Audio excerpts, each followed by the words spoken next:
अस्सलामु अलैकुम सामीन। 4 मुहर्रम हराम और 23 जुलाई है। ख़बर का उन्वान है दिल्ली और उत्तर प्रदेश में पानी कहाँ कहाँ भरा है और यमुना नदी में कहाँ कहाँ ख़तरे के निशान से पानी ऊपर पहुँच गया है और कहाँ पानी कम हुआ है। आप पूरी खबर सुनें। कौमी राजधानी दिल्ली में एक बार फिर यमुना नदी के पानी की सतह ख़तरे के निशान से ऊपर चली गई है। इसके बाद इंतज़ामिया ने कहा है कि जो लोग निचले इलाके में नशेबी इलाकों में रह रहे हैं वो महफूज जगहों पर चले जाएं। इस मतलब का ऐलान अफसरों ने किया है। दूसरी तरफ हिंडन नदी में भी बाढ़ के हालात पैदा हो गए हैं। हिंडन नदी में बाढ़ के हालात पैदा होने से दिल्ली और एनसीआर के कई इलाकों में पानी भर गया है। यहाँ भी इंतज़ामिया ने कई मकानात खाली करा लिए हैं। ये पानी नोएडा और गाज़ियाबाद में भी भर गया है, जैसे कि आप तस्वीर में देख रहे हैं।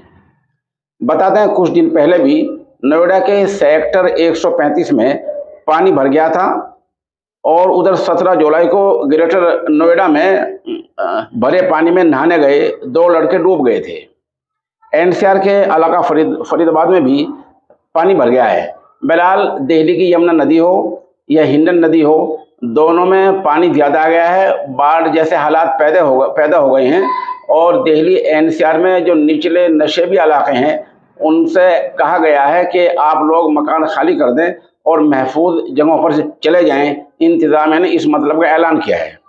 उधर दिल्ली से ऑल इंडिया इमाम एसोसिएशन के सदर मोहतरम मौलाना मोहम्मद आरिफ कासमी ने एक वीडियो भेजी है जो बता रहे हैं कि राजघाट के पास जो मस्जिद है उसका पानी कम हो गया है। पानी कमी की तरफ है, वहाँ पानी सूख गया है और इस वीडियो में आप देख सकते हैं फिलहाल क्या सूरत हाल है। राजघाट मस्जिद में जो पानी भर गया था अब कम हो गया है। मौलाना आरिफ कासमी ने और उनके साथियों ने सूरत हाल का जायजा लिया है।